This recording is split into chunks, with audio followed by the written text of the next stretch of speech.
హరే కృష్ణ మాతాజీ, ప్రభుజీ అందరికి ప్రణామాలు.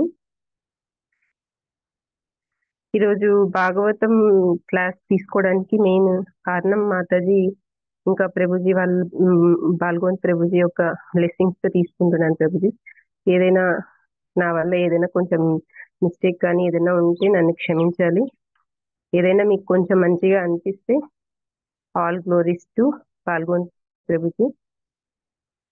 यं प्रव्रजन्तमनुपेतमपेतकृत्यं द्वैपायनो विरहकातराजुहाव पुत्रेति तन्मयतया तरवोऽभिनेदुषं सर्वभूतहृदयं मुनिमानतोऽस्मि यस्वानुभावमखिल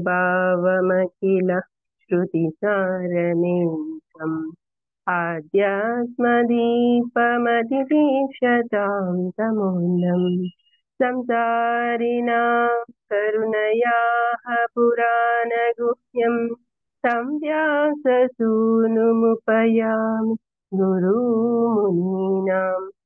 ॐ अज्ञानतिमिरान्धस्य ज्ञानाञ्जनशलाकया चक्षुर्मिलितं येन तस्मै श्रीगुरवे नमः।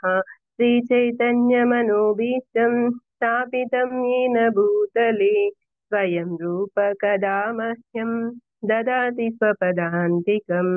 वन्देऽहं श्रीगुरो श्रीयुतपदकमलं श्रीगुरून् वैष्णवांश्च श्रीरूपं साग्रजातं सहगणरघुनाथान्वितं तं सजीवं साद्वैतं सावधूतं परिजनसहितं कृष्ण चैतन्यदेवं श्रीराधा कृष्णपादान् सहगणललिता श्रीविशाखान्वितान् च। हे कृष्णा करुणा सिन्धो दीनबन्धो जगत्पते गोपेश गोपिका कान्ता राधाकान्त नमोऽस्तुते। तप्तकाञ्चन गौराङ्गी राधे वृन्दावनेश्वरी वृषभानुसुते देवी प्रणमामि हरिप्रिये। पाञ्चकल्पतरुभ्यश्च कृपा सिन्धुभ्य एव च पतितानां पावनेभ्यो वैष्णवेभ्यो नमो नमः। जय श्री कृष्ण चैतन्य प्रभु नित्यानंद श्री अद्वैत गदाधर श्रीवासादि गौर भक्त वृंद।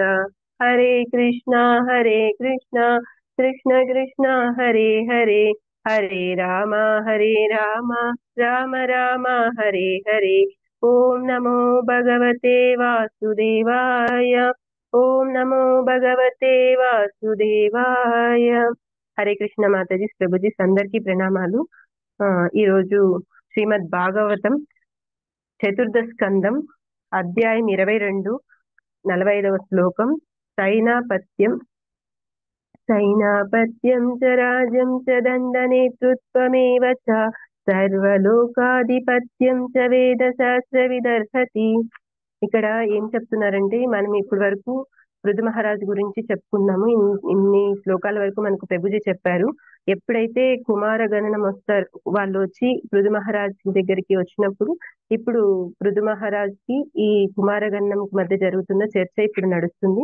ఇక్కడ ఏంటంటే సైనాపత్యం సైనాధిపతి పదవి చ మరియు రాజ్యం రాజ్యాధిపతి పదవి చ మరియు దండ పాలనం నేతృత్వము ఏవ నిక్కముగా చ మరియు సర్వ సమస్త లోక ఆధిపత్యం లోకాధిపత్యం చ మరియు వేద శాస్త్రవిత్ వేద శాస్త్ర సారం నెరిగిన వాడు అర్హతి అర్హుడు. నారాయణం నమస్కృత్య నరం చైవ నరోత్తమం దేవీం సరస్వతీం వ్యాస తతో జయముదీరయేత్. నష్టప్రాయేషు అభద్రేషు నిత్యం భాగవత సేవయ భాగవతి ఉత్తమ శ్లోకే భక్తిర్భవతి నైష్టికీ. కృష్ణాయ వాసుదేవాయ దేవకీ నందనాయ చ నందగోపకుమారాయ గోవిందాయ నమో నమః. నమో మహావదన్యాయ కృష్ణ ప్రేమ ప్రదాయతే కృష్ణాయ కృష్ణ చైతన్య నామ్నే గౌరద్విషే నమః. నమః పంకజనాభాయ నమః పంకజమాలినే నమః పంకజనేత్రాయ నమస్తే పంకజాంగ్రయే नमो ब्राह्मण्यदेवाय गोब्राह्मण्यहिताय च जगद्धिताय कृष्णाय गोविन्दाय नमो नमः। ओम नमो विष्णुपादाय कृष्णप्रेष्ठाय भूतले श्रीमति भक्ति वेदांत स्वामिनिति नामिने नमस्ते सरस्वते देवी गौरवाणी प्रचारिणे निर्विशेष शून्यवादी पाश्चात्य देशतारिणे जय श्री कृष्ण चैतन्य प्रभु नित्यानंद श्री अद्वैत गदाधर श्रीवासादि गौरभक्तवृंद हरे कृष्णा कृष्ण कृष्ण हरे हरे हरे राम राम राम हरे हरे मूकं करोतु वाचालं पंगं लंघयते गुरुं यत्कृपातमहं वन्दे परमानन्दमाधवं श्रीचैतन्य ईश्वरम् आराध्य भगवान् व्रजेशतनया तद्धाम वृन्दावनं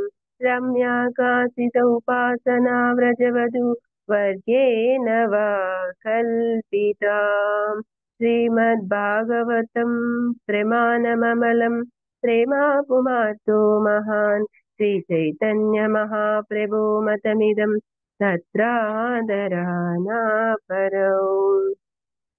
हरे कृष्ण माताजी ప్రభుజీ అందరికి ప్రణామాలు। వేద జ్ఞానానుసారం పూర్తిగా విద్యనందిన వాడే సైన్యాధిపతి, రాజ్యపాలకుడు, దండించువాడు, లోకాధిపతి అగుటకు అర్హుడు కనుక పృథు మహారాజు సమస్తమును సనకాదులకు ఒసిగెను. అంటే ఏదైతే మన వేదాలు ఉన్నాయో వాటి నాలెడ్జ్, ఏదైతే వేదిక్ నాలెడ్జ్ అంతా ఉందో దాన్ని కంప్లీట్ గా ఎవరైతే స్టడీ చేసి ఉంటారో వాళ్ళని ఒక రాజ్యంలో సైన్యాధిపతిగా స్వీకరించగలరు. ఇంకా రాజ్యపాలకుడు, రాజు అంటే రాజుకు కూడా ఆ నాలెడ్జ్ అంతా వేదిక నాలెడ్జ్ అంతా ఉండాలి అని చెప్తున్నారు. ఇంకా తనకి వేరే వాళ్ళని దండించడానికి ఒక అర్హత ఉంటుంది. ఇంకా ఈయన అన్ని విధాల అర్హుడు, అంటే ఈ పృథు మహారాజు ఈ అర్హతలన్నీ ఉన్నాయి కాబట్టి ఇప్పుడు ఆయన సమస్తాన్ని ఈ సనకాదులని ఈ నలుగురు కుమారులకి ఇస్తున్నాడు అనమాట. శ్రీల ప్రభుపాదుల వారి భాష్యం. సనకాది కుమారుల వంటి బ్రాహ్మణులు సాధువుల ఉపదేశముల పైనని రాజ్యం పాలింపబడవలనని ఈ శ్లోకం స్పష్టంగా తెలుపబడింది. అంటే మనము చాలా సార్లు చెప్పుకున్నాము ఏంటంటే మనకు ప్రభుపాదుల వారు భాగవతంలో చాలా క్లియర్ గా చెప్పారు, దాని గురించి ఎక్స్ప్లెనేషన్ కూడా ఇచ్చారు చాలా శ్లోకాల్లో. ఎప్పుడైతే మన సమాజంలో బ్రాహ్మణులు ఇంకా గోవులు ఈ రెండు రక్షించబడినప్పుడే అంత పాలన కూడా చక్కగా నడుస్తుంది అని చెప్పారనమాట. ఎందుకు అంటే ఎప్పుడైతే బ్రాహ్మణులు గౌరవించబడతారో, అంటే వాళ్ళు ఎప్పుడైతే వాళ్ళు వేదాలు అన్ని పఠించి వాళ్ళు శాస్త్ర జ్ఞానం ఉంటుంది కాబట్టి వాళ్ళ ఆదేశానుసారము వాళ్ళు ఇచ్చే గైడ్ లైన్స్ ప్రకారము ఎప్పుడైతే రాజులు వాళ్ళ రాజ్యాన్ని పరిపాలిస్తారో అప్పుడు అక్కడ ఆ రాజ్యము చాలా సుభిక్షితంగా ఉంటుంది. ఇంకా ఇక్కడ గోమాతలు కూడా, ఎవరైతే గోవులు ఉన్నాయో వాటిని కూడా చక్కగా మనము రక్షించాలి అన్నమాట. ఈ శ్లోకం మనము సప్తమ స్కందంలో కూడా చూస్తాం అనమాట. ఒక శ్లోకంలో అక్కడ కూడా చెప్తారు, ఏమని చెప్తారంటే ఎప్పుడైతే హిరణ్యకశిపుడు తపస్సు చేస్తాడు ఎంతలాగా చేస్తాడంటే ఆయన శరీరము మొత్తము చీమలు పురుగులు అన్ని తినేసి ఆయన మాంసము ఇంకా ఆయన రక్తం అంతా బాడీ అంతా అయిపోయి ఉంటుంది. కాకపోతే ఆయన ప్రాణం అలాగే ఉంటుంది. ఎప్పుడైతే ఆయన తపశక్తి వల్ల ఆయన ప్రాణం అనేది ఆ ఎముకల్లో నిలబెట్టుకొని ఉంటారనమాట. ఎప్పుడైతే ఈయన తపశక్తి పవర్ పైకి వెళ్తాదో అన్ని లోకాల్లో దేవతలు వాళ్ళు ప్రార్థిస్తారు బ్రహ్మదేవుణ్ణి, అయ్యయ్యో నీ స్థానాన్ని ఆక్రమించడానికి ఇతను సిద్ధంగా అయిపోయాడు, బ్రహ్మస్థానం కావాలని ఆ ఉద్దేశం ఆయనలో ఉంది.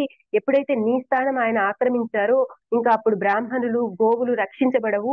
ఎప్పుడైతే బ్రాహ్మణులు గోవులు రక్షించబడవో అక్కడ యజ్ఞ కార్యాలు జరగవు. ఇప్పుడు దేవతలందరికీ అదే కదండి, యజ్ఞంలో వేస్తారు కదా, అదే కదా వాళ్ళకి ఆహారము. విష్ణు భగవాను ప్రీతెత్తిన కదా యజ్ఞాలు చేస్తారు, అవన్నీ ఉండవు. అప్పుడు ఏంటి పరిస్థితి అని చెప్పేసి దేవతలు భయపడి బ్రహ్మ దగ్గరికి వెళ్ళి ఇంకా మీరు వెళ్ళాలి తొందరగా అతనితో మాట్లాడాలి అని చెప్తారు. అంటే ఎప్పుడైతే ఈ సమాజంలో బ్రాహ్మణులు గోవులు రక్షించబడలేదు, యజ్ఞాలు సరిగ్గా జరగలేదు, అప్పుడు దేవతలు కూడా వాళ్ళ ప్లేసెస్ లో ఉండలేరు అనమాట. అందుకని వాళ్ళు బ్రహ్మకి అక్కడ ప్రార్థిస్తారు, నువ్వు వెళ్ళి ముందు హిరణ్యకశిపుడికి చూడాలి అక్కడ ఆయన పరిస్థితి ఎలా ఉంది అని చెప్పేసి. ఇక్కడ ఇంకా ఏం చెప్తున్నారంటే ఈ శ్లోకం ప్రపంచమంతటను రాచరికం నెలకొని ఉన్నప్పుడు బ్రాహ్మణులు సాధువులే రాజుకు ఉపదేశం ఇచ్చేవారు. ఇప్పుడైతే మనం చూస్తున్నాము మనకి ఇప్పుడు ఏం జరుగుతుంది? ప్రజాస్వామ్య పాలన జరుగుతుంది మన దేశంలో. కానీ ఒకప్పుడు రాజులు ఉన్నప్పుడు ఏం జరిగేదంటే రాచరిక పాలన ఉండేది అన్నమాట. అంటే రాజు మాత్రమే అన్ని నిర్ణయించేవాడు. కానీ ఇప్పుడు రాజుని ఎన్నుకోవడానికైనా ప్రజలు నిర్ణయిస్తున్నారన్నమాట. ఇప్పుడు రాజు ఏ విధంగా అయితే ఉంటారో ఆయన మొత్తము కూడా తన రాజ్యంలో ఏ ఉపదేశమైన బ్రాహ్మణులు, సాధువులు ఏది ఇస్తారో తను అది తూచా తప్పకుండా పాటిస్తారనమాట. ఇప్పుడు మనం రామాయణంలో తీసుకున్నప్పటికీ అప్పుడు విశ్వామిత్రుడు వస్తారు. వచ్చి ఎప్పుడైతే రాముడిని, లక్ష్మణుని ఆ తాటకిని వధించడానికి తీసుకెళ్తామని ప్రార్థిస్తారనమాట. ప్రార్థిస్తే అప్పుడు రాముడి వాళ్ళ తండ్రి ఒప్పుకోరు. దశరథ మహారాజు ఒప్పుకోవడానికి ఇష్టం ఉండరు. అప్పుడు మళ్ళా వశిష్ఠ ముని చెప్తారనమాట. వాళ్ళ గురుదేవులు చెప్తారు. వాళ్ళ రాజ్యంలో ఒక గురువులు ఉంటారు కదా, వీళ్ళు బ్రాహ్మణ్స్. ఆయన చెప్తారు, మీరు ఇలా చేయకూడదు, మాట ఇచ్చేశారు ఆయనకి, మీరు పంపించండి, ఏమి కాదు, రాజు రాముడు లక్ష్మణుడు వాళ్ళు చేయగలరు, ఏం పర్వాలేదు, విశ్వామిత్రుడిని నమ్మి మీరు పంపించండి అంటే అప్పుడు పంపిస్తారు. అంటే ఏంటి? బ్రాహ్మణులు సాధువులు ఏవి చెప్తారో వాళ్ళు రాజులు ఆచరించే వాళ్ళు అనమాట. దేశంను పరిపాలించేది రాజు బ్రాహ్మణుల సేవకునిగా మెలుగుచూ తన కర్తవ్యం నిర్వహించేవాడు. అంటే ఏ రాజు అయితే దేశాన్ని పరిపాలిస్తారో వాళ్ళు బ్రాహ్మణులకి సేవకులుగా, అంటే ఒక బ్రాహ్మణుడైన సాధువైనా వస్తే, ఇప్పుడు ఆ రోజు మనం రామాయణంలో కూడా చూడవచ్చు, విశ్వామిత్రుడు రాగానే దశరథుడు ఆ సింహాసనం దిగేసి ఆయన సింహాసనం మీద కూర్చోబెడతారు. అంటే మీ సేవకులం మేము అన్నట్లుగా రాజులు ఉంటారన్నమాట. ఇంకా బ్రాహ్మణులు రాజులు నియంతలుగా వర్తించేది వారు కాదు. ఇప్పుడైతే బ్రాహ్మణులు రాజులు ఏ విధంగా అయితే నియంతలుగా ఉంటున్నారో అలా ఉండేవారు కాదనమాట.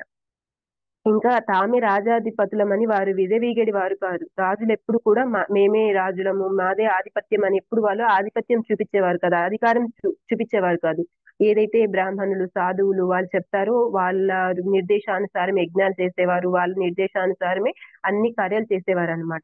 ఇంకా రాజులు కూడా వేదవాగ్మయంను పూర్తిగా నెరిగి ఉండి ఈశావాస్యమిదం సర్వం, అంటే రాజులకు కూడా ఈ వేదిక్ నాలెడ్జ్ అనేది కంప్లీట్ గా అప్పుడు ఉంది కాబట్టి వాళ్ళకు తెలుసు ఆ వేద వేదం యొక్క మెయిన్ ఏంటిది, ఎందుకు ఆ వేదిక్ నాలెడ్జ్ అనేది, వేద జ్ఞానం అనేది చాలా ప్రాముఖ్యం అనేది వాళ్ళకి తెలుసు. దాని వల్లనే ఎప్పుడు రాజ్యం గాని, మన ప్రజలు గాని, సమాజం గాని చక్కగా నిలబడుతుంది, ఒక ధర్మం అనేది నిలబడుతుంది అనేది అప్పుడు వాళ్ళకి తెలుసు.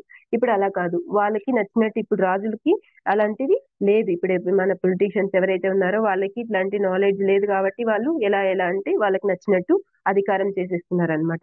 ఈశావాస్యమిదం సర్వం, సమస్తం దేవదేవునికి చెందినది. అంటే వాళ్ళకు ఆ వేదిక్ నాలెడ్జ్ ఉంది కాబట్టి, వాళ్ళకి ఆ భగవద్ జ్ఞానం ఉంది కాబట్టి ఈ సర్వము ఈశావాస్యమిదం సర్వం, అంటే సమస్తము కూడా ఏదైతే ఉంది ఈ సృష్టిలో అది కూడా మొత్తం భగవంతుడికే సంబంధించింది అని వాళ్ళకు క్లియర్ గా తెలుసు అనమాట. ఎందుకంటే వాళ్ళకి వేదిక్ నాలెడ్జ్ ఉంది కాబట్టి, మన ఉపనిషత్తులు ఇంకా ఏవైతే పురాణాలు ఉన్నాయో వాళ్ళకి అదంతా నాలెడ్జ్ ఉంది కాబట్టి వాళ్ళకి ఆ విషయం తెలుసు. ఇప్పుడున్న రాజకీయ నాయకులకి అది తెలియకపోవడం వల్ల మాదే అంత అని అధికారంలో ఉన్నంత వరకు ఎన్ని కావాలంటే అన్ని చేసేస్తున్నారు. తర్వాత ప్రజలకి వాళ్ళకి విసుగు వచ్చేసి వాళ్ళను గద్దె దింపే వరకు వాళ్ళు వాళ్ళ స్థాయిలో వాళ్ళు ఎన్ని అరాచకాలు కావాలంటే అన్ని చేసేస్తున్నారనమాట. ఎందుకు? వాళ్ళకి తెలియదు ఇది అంతా భగవంతుడిది. ఇప్పుడు ఎవరైనా ఒక చిన్న అబ్బాయి తప్పు చేస్తున్నాడు అనుకోండి, పేరెంట్స్ ఎంకరేజ్ చేసేసారు అనుకోండి, అది చాలా రాంగ్. ఒక ఆవిడ ఉండేదన్నమాట, ఒక చిన్న స్టోరీ. ఒక చిన్న పిల్లవాడు ఉంటాడు, వాళ్ళ ఇంటి పక్కన తోటకూర ఉంటది, వేరే పక్క ఇంటిలో. ఆ అబ్బాయి ఒక రోజు ఏం చేస్తాడు, ఆ ఇంటి దగ్గర ఆడుకుంటా తోటకూర పిక్కొని వచ్చేస్తాడు. వాళ్ళ అమ్మకి ఇస్తే వాళ్ళమ్మ పప్పు చేస్తాడు. రుచిగా ఉంది అమ్మ, భలే ఉంది అమ్మ అంటాడు. అప్పుడు ఆ అమ్మ ఉండేసి, ఎక్కడ తెచ్చావు అంటే పక్కింట్లో. ఏం పర్వాలేదు. ఇంకా అబ్బాయికి అలవాటు అయిపోయింది, రోజు గోడ దూకడం, అక్కడి నుంచి ఆ తోటకూర బీకడం, ఈమె పప్పు చేసి పెట్టి భలే టేస్ట్గా ఉంది, కొడుకే కదా, చిన్నపిల్లాడే కదా, ఏం కాదు, ఆ తప్పునల్లా ఎంకరేజ్ చేస్తా వెళ్ళిపోయింది. అది ఏంటి, తోటకూర దొంగతనం ఎక్కడి వరకు తీసిందంటే పెద్దయినాక ఆ అబ్బాయి చాలా పెద్ద గజ దొంగ అయిపోయాడు. అప్పుడు తనకి ఇంకా ఒక చోట పట్టుబడతాడు దొంగతనం చేసి. అప్పుడు అతన్ని బాగా పెద్ద నేరం చేసి ఉంటాడు. అప్పుడు జైల్లో వేసి బాగా కొడుతూ ఉంటారు. ఈమె లంచ్ బాక్స్ తీసుకెళ్తాడు వాడు కొడుకు కోసం ఒకరోజు చూడడానికి. అప్పుడు కొడుతుంటే ఆ బాడీ మీద రక్తం కారుతుంటే చాలా కళ్ళెంబడి నీరు కారుతా బాధపడుతుంది అనమాట. అప్పుడు వాళ్ళ కొడుకు అంటాడు, ఏడవకమ్మా, ఎందుకు ఏడుస్తున్నావు, ఇప్పుడు ఏడ్చి ఏమి లాభం లేదు. ఆ రోజు నేను ఫస్ట్ ఎప్పుడైతే తోటకూరని ఎక్కడి నుంచి తీసుకొచ్చాను వాళ్ళ ఇంటి నుంచి, అది తప్పు నాయన అని నువ్వు రెండు కొట్టి ఉంటే నేను ఈ రోజు ఈ పని చేసేవాడిని కాదు కదా. నువ్వే చిన్న దాంట్లో ఎంకరేజ్ చేశావు, నేను అందులో ఆనందం వెతుక్కున్నాను కాబట్టి ఇలాగ అయిపోయాను అని చెప్పేసి అతను బాధపడతాడు అనమాట. అంటే ఏంటి, ఏదైతే మనం చిన్నప్పటి నుంచి అలవాటు చేస్తామో అది బాగా నాటుకుపోతుంది అనమాట. అందులో అదే కరెక్ట్ అనుకుంటారు. ఆ పిల్లలకి తెలియదు కదా.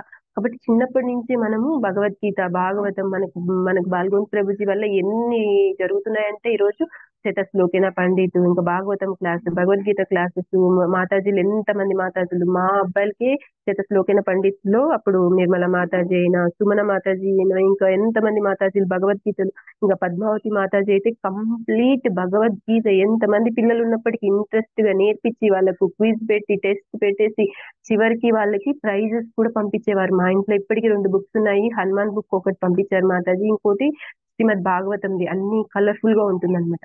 ఆ హనుమాన్ బుక్ మా అబ్బాయికి ఈరోజు ఎగ్జామ్ ఉంది, చదువుకుంటూ కూడా ఆ బుక్ క్యారీ అని చేస్తాడు అనమాట. అంటే అంత నచ్చేసింది. ఆ హనుమాన్ బుక్ ఎప్పుడు రీడ్ చేస్తుంటాడు. ఎప్పుడు ఇప్పుడు స్కూల్ టైం అవుతుంది, రెడీ అవుతున్నాడు, ఆ బుక్ పట్టుకుని తన బుక్ చదివేశాడు ఇంగ్లీష్ ఎగ్జామ్ ది. అక్కడ లోపల పోయి బెడ్రూమ్ లో ఆ హనుమాన్ బుక్ చదువుతున్నాడు. అంటే ఎంత వాల్యూస్ ఇచ్చారంటే మాతాజీ మన బాల్గోన్ ప్రభుకి, అది నేను కళ్ళారా చూస్తున్నాను అనమాట. అట్లా మనం కూడా చిన్నప్పటి నుంచే ఒక గురువుని ఇచ్చేసి వాళ్ళకి ఒక భగవంతుని ఇచ్చేసామనుకోండి, మనం ఏమి భయపడే పని ఉండదు అనమాట. అప్పుడు రాజులకి అది ఉంది. ఇప్పుడు సోకాళ్ళు ప్రజలు పాలించే వీళ్ళకి లేదు. కాబట్టి వాళ్ళు ఎంతైనా చేయగలుగుతున్నారు. ఒక చిన్నది చేస్తే ఒక చురుకు పడుతుంది అంటే వాళ్ళు చేయరనమాట. వాళ్ళకి అది తెలియట్లేదు. భగవద్గీతలో శ్రీకృష్ణ భగవానుడు తానే సమస్త లోకములకు ఆధిపతినని, సర్వలోక మహేశ్వరం అని పలికిన్నాడు. భగవంతుడు మనకు భగవద్గీతలో చెప్పాడు. దేవాదేవుడు శ్రీకృష్ణ భగవానుడు ఏంటి?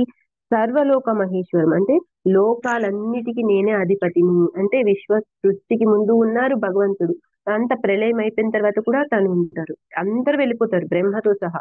కానీ దేవాదేవుడు శ్రీకృష్ణ భగవానుడు మాత్రం ఎప్పుడు నిలిచి ఉంటారు అనమాట తన దాంలో.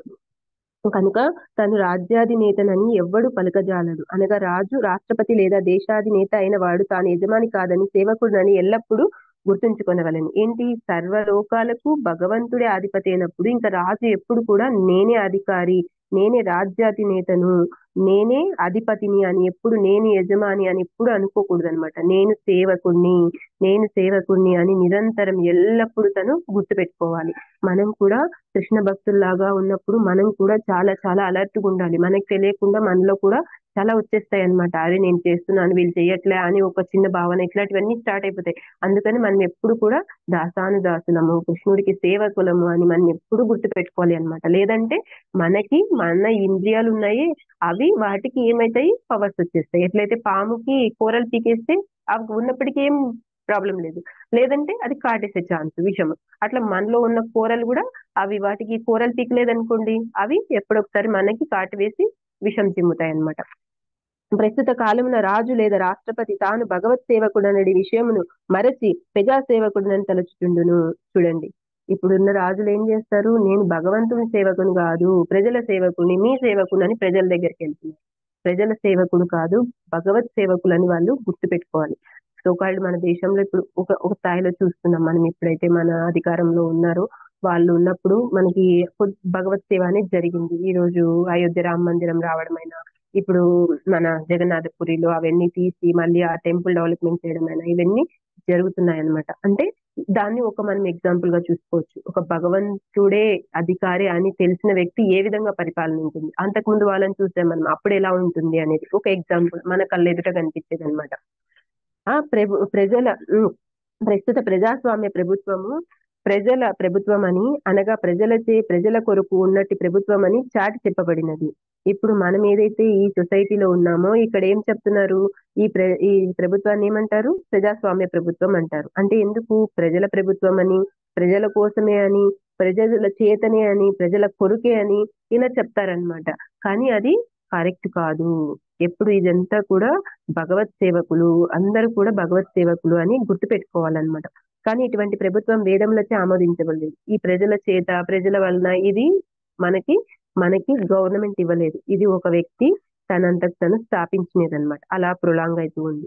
దేవదేవుని సంతృప్తి పరిచడి ప్రయోజనం కొరకే రాజ్యంను పాలించవలెనని, తత్కారణంన భగవత్ ప్రతినిధి దాన్ని ఏలవలనని వేదం తెలుస్తుంది. మన వేదాల ప్రకారము ఏం చెప్తున్నారంటే, ఒక దేశాన్నైనా, ఒక రాజ్యాన్నైనా, అప్పుడు ప్రపంచం మొత్తం అంతా ధర్మరాజ్యం ఉండేది. కురుక్షేత్రం అయిపోయినాక ధర్మరాజు రాజు ఉండేవారు. అట్లా ఎప్పుడైతే ఏ రాజ్యమైనా ఎలా పాలించాలి అంటే భగవంతుని సంతృప్తి కోసమే, భగవంతుని ప్రీత్యర్థమే, భగవత్ ప్రతినిధి లాగానే ఈ పాలన చేయాలి అని చెప్పేసి మన వేదాలు చెప్తున్నాయి అన్నమాట. వేద జ్ఞానం లేనిచో మనుజుడు రాజ్యాధినేత అగుటకు అర్హుడు కాడు. ఎవరికైతే ఈ వేదిక్ నాలెడ్జ్ అంటే ఈ మొత్తం మన వేదాల సారము, భాగవతం, భగవద్గీత, ఈ ఉపనిషత్తులు, పురాణాలు ఇవన్నీ ఏమున్నాయో ఆ నాలెడ్జ్ లేని వాళ్ళు అర్హులు కాదు అని చెప్తున్నారనమాట. ఉన్నత ప్రభుత్వ పదవులు వేదోపదేశములను క్షుణ్ణంగా నెరిగిన వానికి ప్రత్యేకించి ఉద్దేశించబడినవని వేద శాస్త్ర విదర్హతి శ్లోకంలో ప్రత్యేకంగా స్పష్టంగా తెలుపబడినది.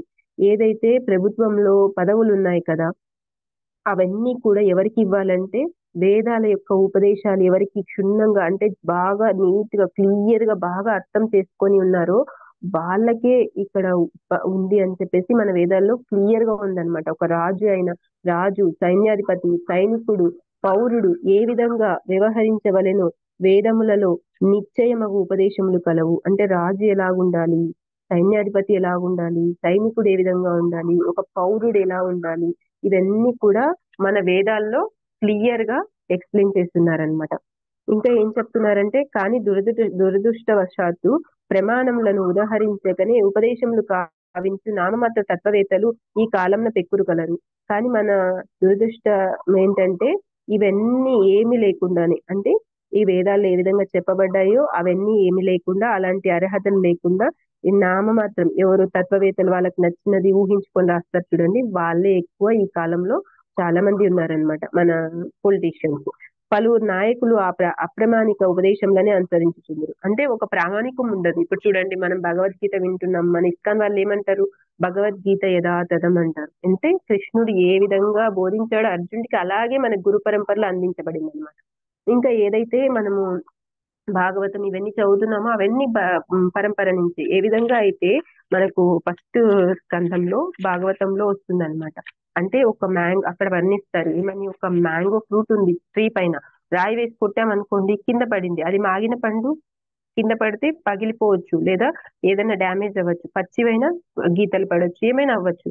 కానీ ఎవరైతే బాగా ఒక వ్యక్తి పైన చెట్టు పై నుంచి దాన్ని పీకేసి దాన్ని కింద కొమ్మ ఉన్న వ్యక్తికి అందించి అక్కడి నుంచి ఇంకొంచెం కిందికి అట్లా చేతికి అందిస్తే ఆ పండు ఏ మాత్రం డ్యామేజ్ కాదు, ఇంకా దానికి ఏ విధమైన ఇది ఉండదు అనమాట. అలాగా ఈ విధంగా పరంపరలో మన ఆచార్యులు ఏదైతే మనకు భగవంతుడు సాక్షాత్తుగా అందించాడో ఆ వేదిక్ నాలెడ్జ్ ఈ పరంపరలో ఉన్న గురువుల ద్వారా మనకి అలాగే ఏ మాత్రము వాళ్ళకు ఓన్ గా వాళ్ళకి నచ్చింది ఏదంటే అది యాడ్ చేయకుండా, వాళ్ళ గురించి వాళ్ళ సెల్ఫ్ డబ్బా అలా ఏమీ లేకుండా మనకు అక్కడి నుంచి ఉన్నది ఉన్నట్టుగా క్లియర్ గా మనకి అందిస్తున్నారనమాట. అందుకని మనము ప్రామాణిక గురువుల ద్వారానే మనం వినాలి భాగవతం, భగవద్గీత. అంటే ఏదైతే పరంపరలో ఉన్నారో వాళ్ళ ద్వారా అందుతుందో ఆ నాలెడ్జ్ ని మనం తీసుకోవాలి. అందుకని శుద్ధ భక్తుల ద్వారానే మనం భాగవతం, భగవద్గీత ఇవన్నీ వినాలి. ఇప్పుడు మనకి బాల్గోన్ ప్రభుజీ మనకు చాలా క్లియర్ గా ఇంత బాగా చెప్తున్నారు, మనకు అర్థమవుతుంది అంటే ప్రభుజీ కూడా వాళ్ళ గురువులు ఆ పరంపరలో ఉన్న గురువుల ద్వారా తెలుసుకొని మనకు అందజేస్తున్నారు అనమాట. అంటే ఏ విధంగా ఆ పండు మామిడి పండు మాగిందో అది కింద పడిపోకుండా దాన్ని మనకి సేఫ్ గా అందిస్తున్నారు. అది కూడా ఎలా మనకి అందించారు ఇక్కడ, ఒక జ్యూస్ లాగా చేసేసి మనం మామిడి పండు కోసి తొక్క తీసి కట్ చేసి మిక్సీకి వేసి తిప్పి జ్యూస్ చేయనవసరం లేదు, వాళ్ళే దాన్ని అంతా జ్యూస్ చేసేసి మనకి డైరెక్ట్ గ్లాస్ లో ఇచ్చేస్తున్నారు. అక్కడ శ్లోకంలో అట్లా వర్ణించింది అనమాట. అంటే ఏంటి, ఆ విధంగా మనం తీసుకుంటే చాలా సేఫ్ గా మనము నాలెడ్జ్ ని గెయిన్ చేస్తాం అనమాట. కానీ ఇక్కడ ఏంటి, ఇప్పుడున్న రాజకీయ నాయకులు ఈ అప్రమాణిక అంటే వాళ్ళు ఒక ప్రామాణిక పరంపరలో ఉండరు, దాని వల్ల వాళ్ళకి ఏంటి ఎప్పుడు కూడా వాళ్ళు సుఖభాగులు కారు, తత్ఫలితంగా ప్రజలు సుఖభాగులు కాకున్నారు. దానివల్ల వాళ్ళకి సుఖం అనేది లేదు లైఫ్ లో అనమాట. ఎందుకు, ఒక రాంగ్ డైరెక్షన్స్ లో వెళ్ళిపోతున్నారు. కార్ల్ మార్క్స్ ప్రవేశపెట్టిన తార్కిక సామ్యవాదపు నవీన సిద్ధాంతము కమ్యూనిస్ట్ ప్రభుత్వములు దాన్ని అనుసరించును, పూర్ణమైనది కాదు. ఏదైతే ఈ కార్ల్ మార్క్స్ ఆయన ప్రవేశపెట్టాడో ఆ సిద్ధాంతాన్ని ఇప్పుడు కమ్యూనిస్ట్ ప్రభుత్వం అనేది ఫాలో చేస్తున్నారనమాట. వైదిక సామ్యవాదం అనుసరించి దేశంలో ఏ ఒక్కడు పస్తుండరాదు. మన వేదిక్ లిటరేచర్ ప్రకారం మన వైదిక జ్ఞానం ప్రకారము ఒక్కరు కూడా అస్సలు కూడా వాళ్ళు ఆకలితో ఉండకూడదు, ఎవరు కూడా పస్తు ఉండరాదు అని మనకి నిర్ణయించబడింది అనమాట. కానీ ఇప్పుడు మనం చూస్తున్నాము ఎంతమంది ఇదవుతున్నారు. ఎందుకు, ఈ వేదిక నాలెడ్జ్ తెలిసిన అధికారులు ఉండకపోవడం వల్లనే ఇది జరుగుతుంది. క్షుద్బాధితులకు ఆహారం ఇచ్చే ప్రయోజనంతో పెక్కు బూటక సంస్థలు ప్రస్తుతం ప్రజల నుండి నిధులను సమకూర్చున్నాయి. ఏంటి, ఇక్కడ ఎవరికైతే ఆహారం లేదో వాళ్ళకి మేము ఆహారాన్ని అందజేస్తాం అంటున్నారు. దాని వెనకల ఎంతో ఎంతో ఎంతో ఎంతో ధనాన్ని వాళ్ళు కాజేస్తున్నారనమాట. కానీ ఆ నిధులు తప్పకుండా దుర్వినియోగమే కాగలం. అంతే, ఏదైతే వాళ్ళు అన్నెసరిగా తీసుకుంటున్నారో ప్రజలకు పెడుతున్నామని, ఇంకోటి చేస్తున్నామని, అది అలాగనే అంతే దుర్వినియోగం అయిపోతుంది అనమాట. అది ఏమాత్రము యూజ్ అవ్వదు. వేదోపదేశములను అనుసరించి ఆహార లేమియను ప్రశ్నయే ఉదయించినట్లు ప్రభుత్వం తగిన ఏర్పాట్లను కావించవలెను. అంటే ఏంటి, మన వేదాల్లో ఏ విధంగా చెప్పబడిందో దాన్ని ఆచరిస్తూ ఇక్కడ ఎవ్వరికి కూడా ఆహార లేమి అంటే తిండికి తక్కువ లేకుండా, అంటే వాళ్ళకి ఎలా మంచిగా వాళ్ళకి పౌష్టికాహారం అందేలాగా ప్రభుత్వము ఏర్పాటు చేయాలన్నమాట. గృహస్థుడైన వాడు బల్లి లేదా పాము కూడా వస్తున్నట్లుగా చూడవలనని శ్రీమద్ భాగవతంలో తెలుపబడినది.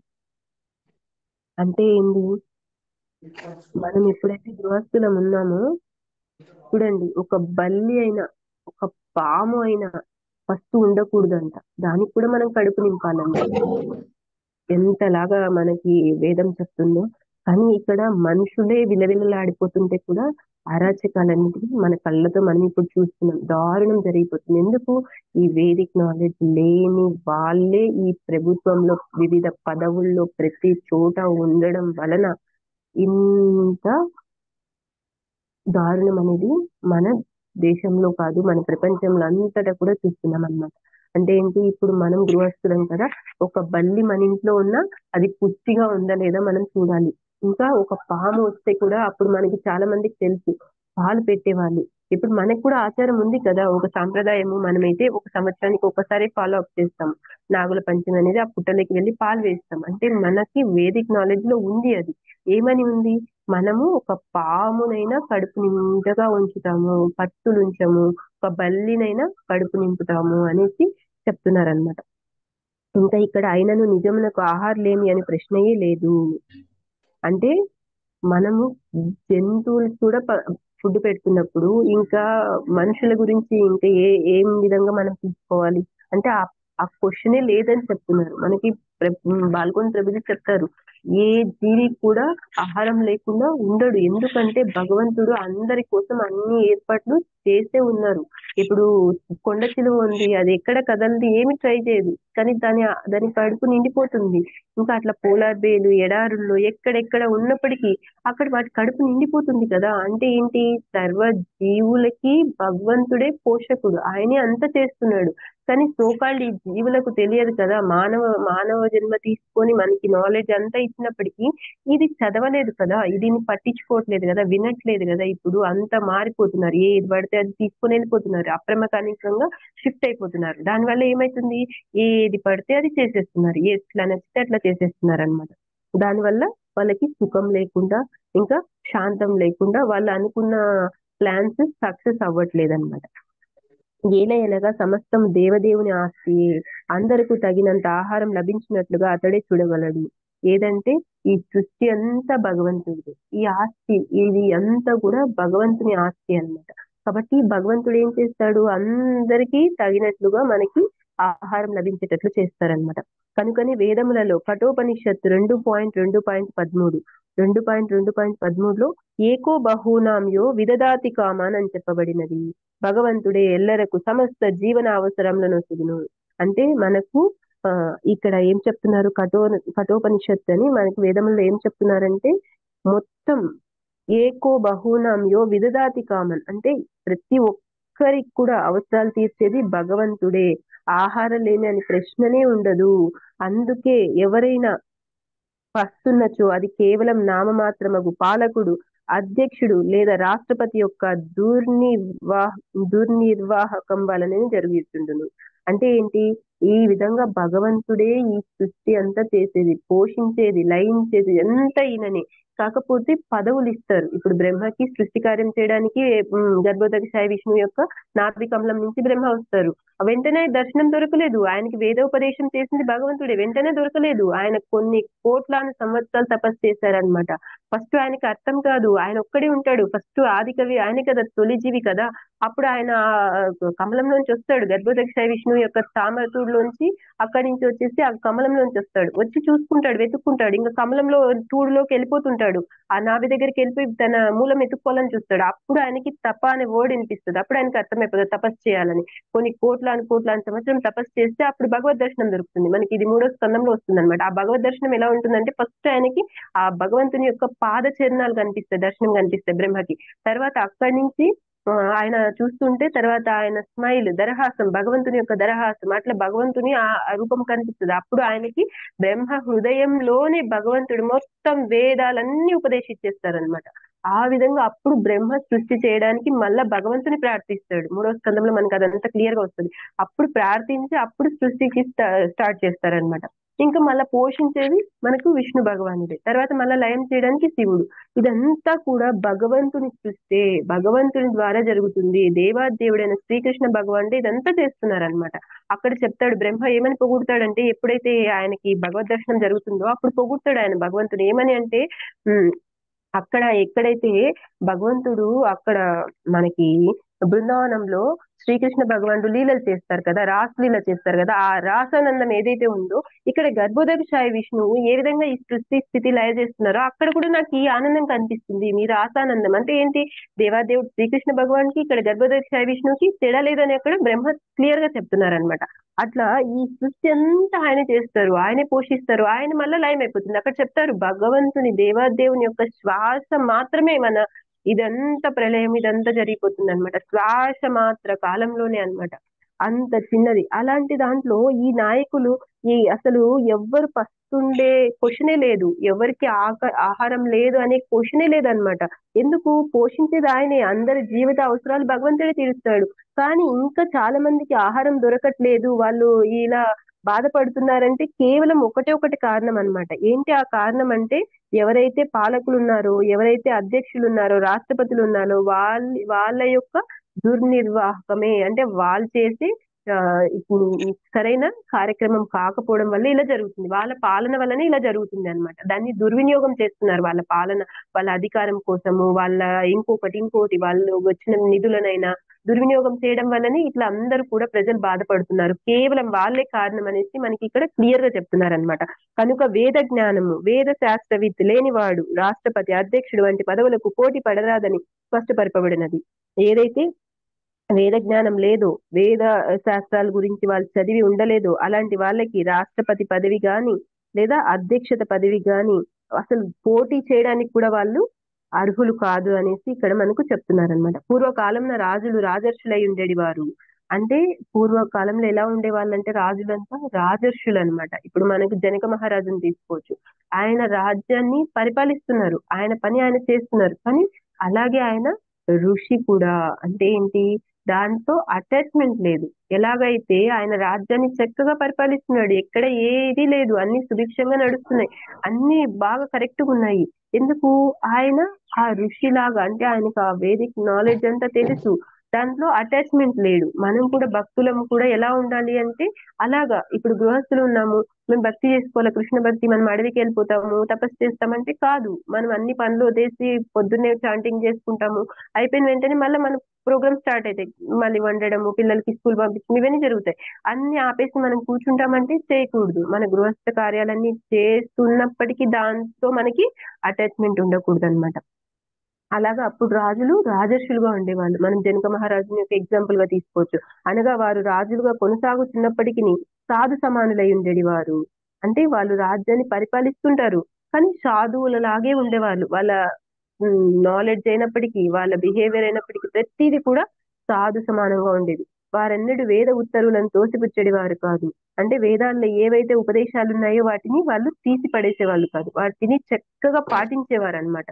సాధువులు మరియు బ్రాహ్మణుల నిర్దేశంలోనే వారు రాజ్యపాలనం కావించేది వారు. అంటే వాళ్ళు రాజ్యాన్ని అప్పట్లో రాజులు ఎలా పాలించేవారంటే, సాధువులు బ్రాహ్మణులు వాళ్ళు ఏది నిర్దేశం చేస్తారో ఆ నిర్దేశాను ప్రకారమే వాళ్ళ రాజ్యపాలన జరిగేదన్నమాట. ఈ ఏర్పాటును అనుసరించి చూచినచో నవీన కాలపు రాష్ట్రపతులు, అధ్యక్షులు, ముఖ్య కార్యనిర్వహణాధికారులు తమ పదవులకు అయోగ్యులై ఉన్నారు. అంటే ఈ విధంగా మనం ఏదైతే చూస్తామో అప్పుడు జనక మహారాజు ఇట్లా రాజర్షులు వీళ్ళందరినీ మనం తీసుకుంటే వాళ్ళు ఏ విధంగా సాధువులనైనా పిలిచడము, ఋషులని వీళ్ళందరినీ మునులని వాళ్ళ నిర్దేశాలు తీసుకొని ప్రతి అడుగు కూడా జాగ్రత్తగా వేస్తూ రాజ్యాన్ని చక్కగా సుభిక్షంగా పాలించేవారు. ఇప్పుడు సోకాళ్ళు మనం ఏదైతే ఉన్నామో అందులో చూసుకుంటే ఈ ప్రెజెంట్ మనం ఉన్న నవీన యుగంలో చూసుకుంటే అధ్యక్షులైనా రాష్ట్రపతులైనా ఇంకా ఎవరైనా ఏ పదవిలో ఉన్న రాజకీయ నాయకులైనా అధికారులైనా తీసుకుంటే వాళ్ళకేంటి అలాంటి యోగ్యత లేదు, వాళ్ళంతా అయోగ్యులే అని చెప్తున్నారనమాట. ఇంకా మనము ఈ కలియుగంలో కూడా ఒక ఎగ్జాంపుల్ తీసుకోవచ్చు. భగవంతుడు ఎలా పోషిస్తున్నాడంటే నేను ఈ స్టోరీ ఆల్రెడీ చెప్పి ఉన్నాను అనుకుంటా ఇంతకు ముందు క్లాస్ లో. మళ్ళీ ఒకసారి ఇక్కడ సిచ్యువేషన్ కి బాగా సూట్ అవుతుంది కాబట్టి చెప్తున్నా. అంటే భాగవతం మళ్ళీ మళ్ళీ మళ్ళీ మళ్ళీ మనము వింటూ ఉండాలి.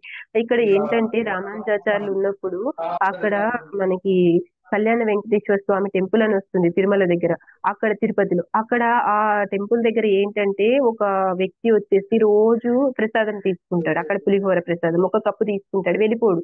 ఇంకా 6 కప్పులు కావాలి అని పోరాడతారు. వాళ్ళంతా ఎందుకు ఒకసారి కదా ఇచ్చేదంటే అయినా గొడవ పడి 6 తీసుకొని వెళ్తాడనమాట. అలా రోజు గొడవ నడుస్తుంటుంది ఇక్కడ ప్రసాదం ఇచ్చే వారికైనా తీసుకునే వారికైనా. వాళ్ళు ఏమంటారు, నువ్వు ఒకటివి అన్ని తీసుకుంటే మిగతా వాళ్ళకి కావాలి కదా భక్తులకి అని. ఈయన ఏముంది నాకు 6 ఇవ్వాల్సిందే అని మళ్ళీ మళ్ళీ మళ్ళీ క్యూలో నిలబడి తీసుకునేవారు.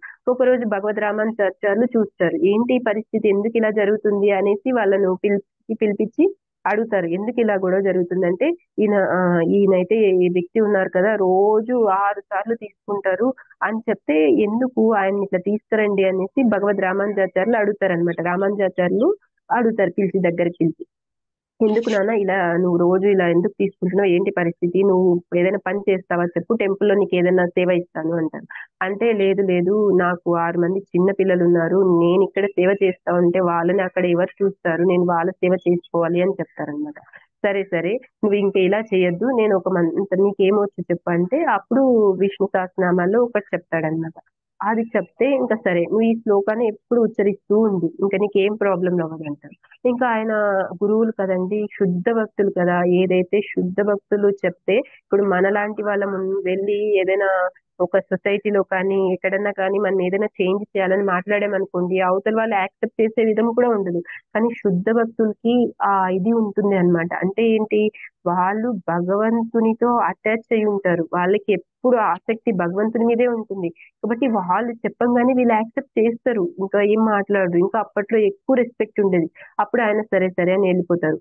ఇంకా రోజు అతను రారు, రోజు అలా జరుగుతూ ఉంటుంది. ఒక రోజు ఏమైతుందంటే ఆ గుళ్ళో చూస్తారు, భగవంతునికి భోగ ఆఫర్ చేస్తారు కానీ ప్రసాదం చాలా భాగము ఉండదు అక్కడ. అలా రోజు జరుగుతూ ఉంటుంది. ఒక రోజు రామానుజాచార్యులకి కంప్లైంట్ చేస్తారు, ఇట్లా ప్రసాదం వెళ్ళిపోతుంది, ఈయన ఏమైనా తీసుకెళ్తున్నారేమో, మేమంతా చెక్ చేసాము, తనైతే కనిపించట్లేదు, ప్రసాదం దొంగిలిస్తున్నట్టున్నాడు, ఎలాగో వెళ్ళిపోతుంది గర్భగుడిలోంచి ప్రసాదము అంటే. ఇంకా అప్పుడు రామానుజాచార్యులు అంటారు, చూస్తా ఉండండి దొరుకుతుంది సొల్యూషన్ అనేసి అంటారు.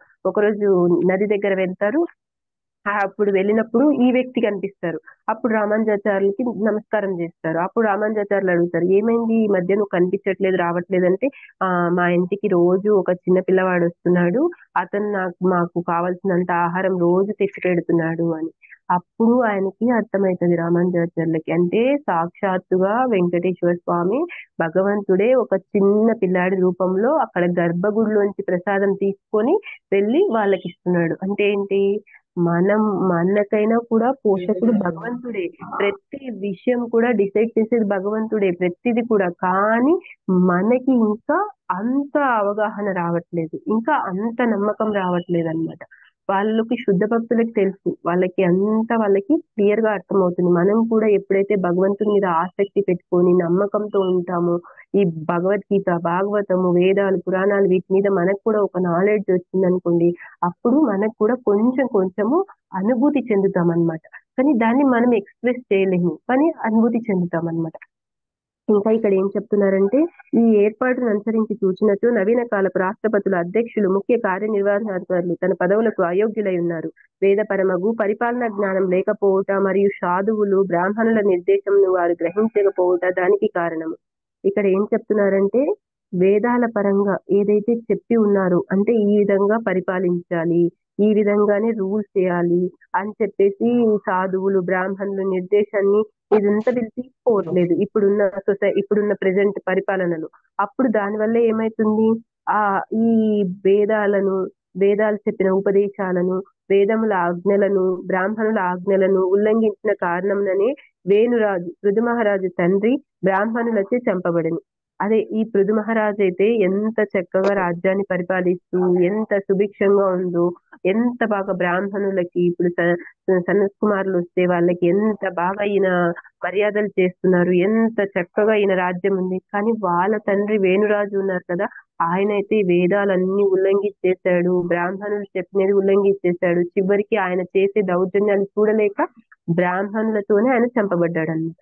కనుకనే అంతే కదండి, ఇప్పుడు ఒక దుర్మార్గుడు ఉన్నాడు సమాజంలో, హీ విల్ బి పనిష్ చేయబడాలి. లేకపోతే ఏంటి, ఎంతో మంది అబలలు అన్యాయం అయిపోతారు అనమాట. అంతే కదా, ఇప్పుడు మనకి తెలుస్తుంది అతను అధికారంలో ఉన్నాడు ఒక వ్యక్తి, ఎన్నో దారుణాలు చేస్తున్నాడు, మన కళ్ళకి కనిపిస్తుంది, మనం ఏం చేయలేము, ఎందుకు, మనం అధికారంలో లేము కాబట్టి. కానీ కానీ ఇప్పుడు ప్రజాస్వామ్యం కదా, అప్పుడు తనకి ఓడించేస్తారు, తనకి సీట్ మీద రాకుండా చేస్తారు. ఎందుకంటే తన దౌర్జన్యాలు చూసి చూసి విసిగిపోయి. అట్లా అక్కడ బ్రాహ్మణ్స్ కూడా ఆ, వేణురాజు గురించి చూసాం కదా మనం లాస్ట్ అంత స్కందాల్లో. అప్పుడు ముందంతా చూసాము, అక్కడ ఏంటి, ఆయన చేసిన దానికి బ్రాహ్మణులకైనా ఇంకా ఈయన పరిస్థితి ఇంకా వద్దు అనేసి ఆయనకి చంపేస్తారు. అట్లా ఇక్కడ కూడా అంతే, మన సమాజంలో కూడా చూస్తారు కదా, చూస్తారు అధికారం వల్ల ఎన్ని దౌర్జన్యాలు చేస్తారు, తర్వాత తనకి గద్దె దించేస్తారు. అంటే ఇంకా ఎక్కువ చేస్తే జైల్లో పెట్టేస్తారు, ఇంకా ఎక్కువ చేస్తే ఉరి శిక్ష, ఇలాంటివన్నీ ఉన్నాయన్నమాట. కానీ పృథు మహారాజు అలా కాదు, ఎంతో చక్కగా పరిపాలించేవారు అనమాట. కనుకనే సాధు బ్రాహ్మణ సేవకునిగా లోకము నేలుట తనకు తగదని పృథు మహారాజు ఎరిగి ఉండెను. అంటే ఏంటి, ఇక్కడ ఈయన చెప్తున్నాడు, ఏది, ఎప్పుడైతే సాధువులు బ్రాహ్మణులుగా ఉన్నారో వాళ్ళకి సేవకులుగా ఉంటూ ఏ లంచ్ విధంగా బాక్స్ మనము తీసుకెళ్తావా? లోకం అయితే నేలుట నేను తనకు ఇంకొక సౌండ్ తగని పృథు రావట్లేదు. మహారాజు జరిగిండేది. అంటే ఈ ఇప్పుడున్న ఏమైతుంది? కాలంలో మనము ఏమైంది? అప్పట్లాగా ఎప్పుడైతే ఆ బాత్రూమ్ పోతున్నా ఇప్పుడు. సాధువులకి బ్రాహ్మణులకి అల్లకు అయితే నేను ఇలా స్నానానికి పోతున్నా. చేయడం. సంజయ్ మాతాజీ మ్యూట్ చేసుకోరా, హరే కృష్ణ. అలాగా ఇప్పుడు పరిపాలించడం అనేది చాలా చాలా కఠినం అనేసి పృథు మహారాజు అప్పుడు తెలుసుకున్నారనమాట. అంటే వాళ్ళకు సేవకులుగా ఉంటూ రాజ్యం వెళ్ళడం కూడా చాలా కఠినమే అనేసి ఆయనకు అర్థమైంది. ఇంక ఇప్పుడు మన పరిస్థితుల్లో తీసుకుంటే ఇంకా చాలా చాలా కఠినమైంది. అది ఇప్పుడు అందుకనే మొత్తం కూడా ఆయన వాళ్ళకి ఇవ్వడానికి సిద్ధపడ్డారన్నమాట. ఇప్పుడు కూడా మనం ఏంటంటే, మనం కృష్ణ భక్తులుగా ఈ శ్లోకం నుంచి మనం గ్రహించవలసింది ఏంటంటే, మనం కూడా మన బాధ్యత కూడా ఏంటంటే, మనం కూడా మన గృహస్థ ధర్మాన్ని మనం పాటిస్తున్నాము. ఆల్మోస్ట్ ఇక్కడ ఉన్న వాళ్ళందరం గృహస్థులని, కాబట్టి మన పిల్లల్ని మన భర్తని ఇంటి వాళ్ళని అందరినీ చక్కగా చూసుకుంటూ, మనం కూడా ఏదైతే మన గురువులు గురు పరంపర నుంచి మనకి పాల్గొని ప్రభుజీ ఏవైతే క్లాసులు భగవద్గీత భాగవతం ఇవన్నీ చెప్తున్నారో వాటిని మనం కూడా తెలుసుకుంటేనే మనం కూడా సుఖవంతమైన జీవితము. అంటే ఏంటి సుఖవంతం అంటే ఏంటి, ఈ జీవితంలోనే ఈ జన్మలోనే మనము తిరిగి గోలోకానికి వెళ్ళిపోగలము, ఏదైతే జన్మ మృత్యు జరా వ్యాధి చక్రం ఉందో దాన్ని దాటగలము అని మనం కూడా ఈ పృథు మహారాజ్ యొక్క ఈ సందేశం బట్టి మనం అర్థం చేసుకోవాలి అన్నమాట. అది కష్టమే, చాలా కష్టమే, నేర్చుకోవడం చాలా కష్టమే. పొద్దున్నే చాంటింగ్ చేయాలంటే కష్టమే, క్లాస్ కూర్చోవాలంటే కష్టమే, వినాలంటే కష్టమే, దాన్ని మళ్ళీ ప్రాక్టీస్ చేసి మళ్ళీ రిపీట్ చేసుకోవాలంటే కష్టమే, అన్ని ఇబ్బందులు. కానీ ఎప్పుడైతే మనము మన గురువుకి సరెండర్ అవుతామో, ఆయన ఆదేశాలని ఉపదేశాలని మనము చక్కగా పాటిస్తామో, లేదు మనకి ఏదైనా కష్టం వచ్చింది మనకి ఇబ్బంది అవుతుంది ఆయనకి మనం చెప్తాము, తను ఇచ్చే సలహాలని మనం పాటించాలి. అందుకని మనకి ఇక్కడ ఇస్కాన్ లో ఎప్పుడు ఒకటి చెప్తారు, మనం కూడా ఎన్నో అపరాధాలు చేస్తాము, చాంటింగ్ చేసేటప్పుడైనా బయట వాళ్ళతో మాట్లాడేటప్పుడైనా భక్తులతో అయినా ఎన్నో అపరాధాలు చేస్తాము. దానివల్ల మనము కిందికి పడిపోతూ ఉంటాం, మళ్ళీ పైకి వస్తూ ఉంటాము. కానీ శుద్ధ భక్తులు అలా ఉండరు. ఎందుకు ఆ శుద్ధ భక్తులు అలా ఉంటారంటే, వాళ్ళు ఎప్పుడు కూడా భగవంతుని మీద ఆసక్తిలో ఉంటారు. అందుకని ఇక సనత్ కుమారులు ఏంటి, పెద్ద వయసు వద్దు మాకు చిన్న వయసే కావాలనుకున్నారు. ఏంటి, యుక్త వయసు వస్తే ఆ ఇంద్రియాలు అనేటివి చాలా చలింపచేస్తాయి. అలాగా శుద్ధ భక్తులకు కూడా ఇంద్రియాలు ఉన్నప్పటికీ కూరలు తీసేసిన పాములు ఎలాగా వాళ్ళ ఇంద్రియాలు అలా ఉంటాయి అన్నమాట. ఎందుకు? భగవంతునితో ఎప్పుడైతే ఆసక్తి పెరుగుతుందో అప్పుడు భౌతిక ఆసక్తి పడిపోతుంది అనమాట. కానీ మనము భౌతిక ఆసక్తిని తగ్గించుకోవాలా, మనం తీసేసుకోవాలంటే అది చేయలేము. భగవంత్ సేవ చేసుకుంటా భగవత్ ఆసక్తి పెరిగితే ఇది ఆటోమేటిక్ గా తగ్గుతూ వస్తుంది అనమాట. అప్పుడు మన భక్తి ముందుకెళ్తుంది. కాబట్టి మనము అపరాధాలు ఏవి చేయకుండా జాగ్రత్తగా ఉండాలి. మనకి అపరాధ క్లాస్ కూడా ఒక మాతాజీ తీసుకున్నారు, మన కర్ణాటక మాతాజీ. అట్లా మనం అపరాధాలు ఒకవేళ చేసేసాము, అయిపోయింది, ఇప్పుడు ఏం చేయాలి? వాటిని మనం ఎలా తెలుసుకోవాలి? ఒకటే సొల్యూషన్. అది కూడా నేను చెప్పట్లేదు, మన గురు పరంపరలో నుంచి వచ్చింది. ఏం చెప్తున్నారంటే ఒకటి మనకి అర్థమైపోతుంది, మన భక్తి ముందుకు నడవట్లేదు, చాంటింగ్ అవ్వట్లేదు, మనకి ఏది సరిగ్గా అవ్వట్లేదు, భక్తి సైడ్ చాలా ఇబ్బంది పడుతున్నాము. అప్పుడు మనం ఒకటే గుర్తించాలి, సంథింగ్ ఏదో జరిగిపోయింది మన ద్వారా, మనం ఇంకా దాన్ని రియలైజ్ చేయలేము. కానీ ఒకటి సొల్యూషన్, అది ఏంటంటే ఆ భగవద్భక్తులు ఉంటారు కదా, శుద్ధ భక్తులు కావచ్చు, భగవద్భక్తులు ఎక్కడైతే సంకీర్తన జరుగుతుంటుందో, క్లాసులు జరుగుతుందో వెళ్ళి వాళ్ళతో అసోసియేట్ అయ్యి వాళ్ళతో కూర్చొని మనం సంకీర్తన కానీ చాంటింగ్ కానీ చేస్తూ అక్కడ గురువులు చెప్పే క్లాసెస్ వింటూ వాళ్ళతో కాంటాక్ట్ అయ్యి మన విషయాలు మనం చెప్పాలి. మన బాధలు మనం వాళ్ళకి డైరెక్ట్ గా చెప్తే they can give the solution అన్నమాట. అంతే తప్ప మనంతకు మనము ఏమి తొలగించుకోలేము, దేన్ని కంట్రోల్ చేయలేము. చాలా మంది కొత్తగా వచ్చిన భక్తులకు కూడా సూచనలు ఇస్తారు, నువ్వు కాఫీ తాగదు, టీ తాగదు, మాంసం తినదు, ఇదేం చెప్పకూడదు. వాళ్ళకి దర్శనంకి రమ్మనాలి, ప్రసాదం ఇవ్వాలి, అంతే. ఇంకా వాళ్ళు చాంటింగ్ గురించి అడిగితే చాంటింగ్ చెప్పాలి. అప్పుడు ఇంకేమైనా బుక్స్ చదవమని చెప్పాలి. అంతేకాని నువ్వు అది మానే ఇది మానే అనకూడదు. ఎందుకంటే ఇప్పుడు ఒక మల్లె ముగ్గ అయినా జాజి ముగ్గ అయినా ఉంది, అది బాగా మంచిగా పెద్ద ముగ్గు అయిపోయింది అనుకోండి, దాన్ని తీసేసామనుకో అది నీళ్ళు చల్లితే విచ్చుతుంది, భగవత్కి సేవకి వినియోగించవచ్చు, ఇంకా దేనికైనా యూజ్ చేయొచ్చు. కానీ అదే ఇంకా అసలు పక్వంలోకి రాలేదు, మొగ్గ పెద్దగా అవ్వలేదు, కసి మొగ్గ ఉంది, దాన్ని పీకేసామనుకోండి దేనికి పనికిరాదు. అలాగా స్టార్టింగ్ భక్తుల్ని డిస్కరేజ్ చేయకూడదు అనమాట మనం. ఏ విషయంలో కూడా ఇది చేయొద్దు, అది చేయొద్దు, భయపెట్టకూడదు. వాళ్ళు వస్తున్నారా, ఓకే, ఇది చేస్తున్నావు, ఓకే, పర్వాలేదు, నువ్వు వస్తున్నావా డైలీ టెంపుల్ కి రా, ప్రోగ్రామ్ ప్రసాదం తీసుకుంటున్నావు తీసుకో, చాంటింగ్ చేస్తున్నావు చెయ్యి, ఏం పర్వాలేదు, ఇది ఉందా ఏం పర్వాలేదు అని మనకి బాల్గొని ప్రభు చెప్తారు కదా, మనం కూడా ఆ ఆదేశాన్ని స్ట్రిక్ట్ ఫాలో అవ్వాలి అనమాట. అలా లేదనుకో వాళ్ళు భయపడి ఇంక అసలు భక్తిలోకి రారు. అంటే మనం ఏంటి, కృష్ణకి అందరినీ దూరం చేసినట్టు. కానీ అది మనం ఏదైనా సందేశం ఇవ్వాలంటే మనం కూడా ప్యూర్ అవ్వాలి, మనం కూడా శుద్ధ భక్తులం అనుసరణ చేయాలి, వాళ్ళు చెప్పిన ఆదేశాన్ని మనం పాటించాలి అన్నమాట. హరే కృష్ణ కృష్ణ కృష్ణ హరే హరే, హరే రామ రామ రామ హరే హరే. గ్రంథరాజ్ శ్రీమద్ భాగవతం కి జై. హరే కృష్ణ మాతాజీ, ప్రభుజీ అందరికీ ప్రణామాలు. ఏమైనా తప్పులుంటే క్షమించండి. హరే కృష్ణ. హరే కృష్ణ మాతాజీ, దండవత్ ప్రణామ్. Thank you so much. Hare Krishna మాతాజీ, దండవత్ ప్రణామ్ మాతాజీ. చాలా చాలా బాగుంది మాతాజీ, చాలా బాగా చెప్పారు, ఈజీగా కనెక్ట్ చేసేస్తారు మీరు. చాలా thanks. All glories to బాల్గోన్ Prabhuji Mataji, all glories to Prabhupada. అవును మాతాజీ, థ్యాంక్ యూ మాతాజీ. అది మటుకి నిజం. మాతాజీ మీరే హోస్ట్, అందరినీ అన్మ్యూట్ చేసుకుని మీరే మ్యూట్ చేసుకుని మాట్లాడండి. ఓకే మాతాజీ. హరే కృష్ణ స్వాతి మాతాజీ, ధన్యవాదాలు. హరే కృష్ణ మాతాజీ, ప్రణామాలు మాతాజీ. మీరు ఇట్లా అసలు మీకు అసలు ప్రిపరేషన్ అక్కర్లేదు మాతాజీ, ఏ సబ్జెక్ట్ అయినా టకటక మాట్లాడేస్తారు మాతాజీ. మంచి అది ప్రభుపాద గొప్పతనం మాతాజీ. ప్రభుపాద అక్కడ రాసింది నేను చదివాను, ఏం చెప్పలేదు, ఎక్స్ట్రా ఏం యాడ్ చేయలేదు మాతాజీ. హరే కృష్ణ మాతాజీ. అన్మ్యూట్ అవ్వట్లేదా మాతాజీ? హరే కృష్ణ. అయింది మాతాజీ, అయింది మాతాజీ. హరే కృష్ణ. ఏం లేదు మాతాజీ, మీకు అబ్జార్ప్షన్ అంత ఉంది మాతాజీ, అంత గట్టిగా పట్టేసుకుంటారు మాతాజీ. మేమేమో అట్లా విని అట్లా వదిలేస్తాం, మీరు అంత అబ్జార్బ్డ్ గా వింటారు కాబట్టి ఏ విషయమైనా అలా చెప్పగలుగుతారు Mataji. Thank you so much. నాకు మాట్లాడడం ఒకటి ఇష్టం మాతాజీ, అందుకే మాట్లాడేస్తుంటా అంతే, ఇంకేం మాట్లాడడం కాదు మాతాజీ, మాట్లాడుతున్నారంటే ఫాలో అవుతారు కాబట్టి మాట్లాడతారు మాతాజీ. మీ అందరి ఎంకరేజ్మెంట్ మాతాజీ, వైష్ణవిల ఎంకరేజ్మెంట్. బాగా చెప్పారు Mataji, thank you so much. Hare Krishna. Thank you మాతాజీ. హరే కృష్ణ మాతాజీ. హరే కృష్ణ మాతాజీ, బాగా చెప్పారు మాతాజీ. అంటే హరే కృష్ణ మాతాజీ. తెలుగు సాంస్క్రిట్ కాకుండా అంత డెప్త్ కాకుండా తెలుగు లాంగ్వేజ్ ఇట్లా మా బేస్ లాంగ్వేజ్ లో అర్థమయ్యేటట్టు చెప్పారు. థ్యాంక్ యూ మాతాజీ, ధన్యవాదాలు. థ్యాంక్ యూ మాతాజీ. హరే కృష్ణ. స్వాతి చిట్టి మంది చాలా బాగా చెప్పారమ్మా. హరే కృష్ణ మాతాజీ, ప్రణామాలు మాతాజీ. అంతా పాల్గొంది ప్రభుజీ శిక్షణ మాతాజీ, మనదేం లేదు అసలు. మాకన్నా చిన్నవాళ్ళైనా మాలతి మాత చెప్పినట్లు మేము విని పట్టుకోవట్లేదు. మీరు చాలా బాగా పట్టుకొని చెప్పారు. హరే హరే కృష్ణ కృష్ణ మాతాజీ.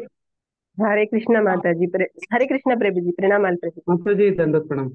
సారీ మాతాజీ, లేట్ గా దండవత్ జాయిన్ ప్రణాం అయ్యాను, బట్ ప్రభుజీ. నేను రికార్డింగ్ వింటా మాతాజీ. మిస్ అయ్యాను మీ క్లాస్. Thank you. ప్రభుజీ తప్పకుండా హరే ప్రభుజీ. కృష్ణ. దండోత్ ప్రణామ్ మాతాజీ. హరే కృష్ణ ప్రభు. ఏమైనా కరెక్షన్స్ ఉంటే చెప్పండి ప్రభుజీ, వినిన తర్వాత. అయ్యయ్యో హరే కృష్ణ. మాతాజీ, ప్రతి ఒక్కరు కరెక్షన్ లోనే ఉన్నారు. ప్లీజ్, మేము క్యూలోనే ఉన్నాం. హరే కృష్ణ. హరే దండోత్ కృష్ణ, ప్రణామ్. హరే కృష్ణ. దండవత్ ప్రణాం ప్రభు. హరే కృష్ణ మాతాజీ. హరే కృష్ణ మాతాజీ, ప్రణామాలు. హరే కృష్ణ ప్రణామాలు మాతాజీ. మాతాజీ. మీ ఎగ్జాంపుల్స్ బాగుంటాయి మాతాజీ. ఎప్పుడైనా మైండ్ కి ఎక్కాలంటే ఎగ్జాంపుల్సే కావాలి. బాగా చెప్తారు. నిజంగా మీరు మాతాజీ, మీ శిష్యులు మాతాజీ, ఇక్కడ మీ శిష్యులు ఉన్నారు కదా, నాకు ముందు క్లాస్ కూర్చో, తొందరగా టైం అవుతుంది అని లాస్ట్ క్లాస్ తీసుకున్నప్పుడు కూడా మాతాజీ నేను చూడలేదు. మీ శిష్యుడే దీక్షిత్ చూసి, అమ్మ క్లాస్ ఉందంట, నువ్వు జాయిన్ అవుతావా చెప్తావా అనేసి ఎంకరేజ్మెంట్ మాతాజీ. మీ శిష్యులు ఉన్నారు స్కూల్కి కదా, వెళ్ళిపోయారా? స్కూల్కి వాళ్ళని కూడా వెళ్ళిపోయారు మీరు మాతాజీ.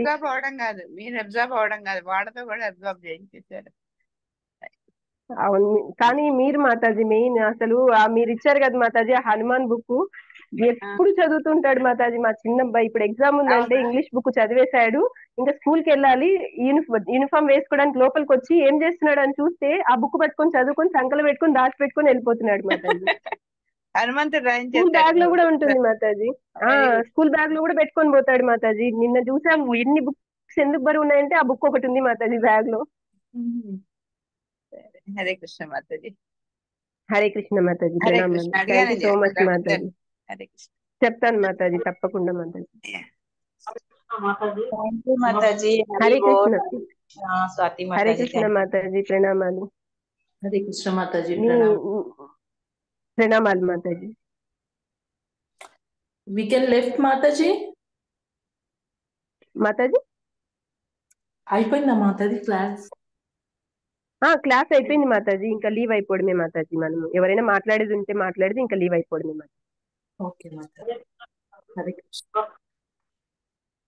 హరే కృష్ణ ప్రభుజీ, ప్రణామాలు ప్రభుజీ.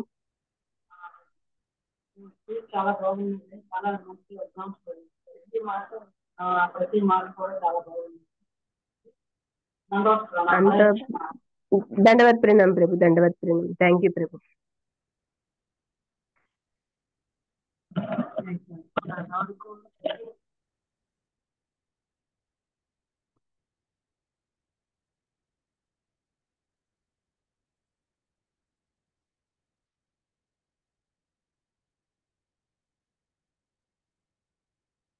హరే కృష్ణ శిరీష మాతాజీ. హరే కృష్ణ, చెప్పండి మాతాజీ. ఏం చేసేనా మాతాజీ, కాల్ ఏం చేయాలా మాతాజీ? ఇంకెవరు మాట్లాడేది లేకపోతే ఏం చేసేద్దాం మాతాజీ. ఓకే మాతాజీ. హరే కృష్ణ ప్రభుజీస్, మాతాజీస్, ఇంకెవరైనా మాట్లాడతారా మాతాజీస్? ఓకే మాతాజీ, ఎండ్ చేసేద్దాం. ఓకే మాతాజీ, థ్యాంక్ యూ మాతాజీ. హరే కృష్ణ మాతాజీ. గ్రంథరాజ్ శ్రీమద్ భాగవతం की बालगोंद प्रभु जी की जय, श्रीशा माताजी की जय, ऑल माताजी భారతి మాతాజీ हरे జై. कृष्ण माताजी. హరే కృష్ణ.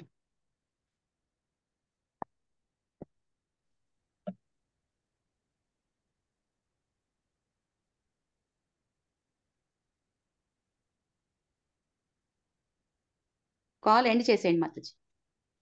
ఓకే మాతాజీ.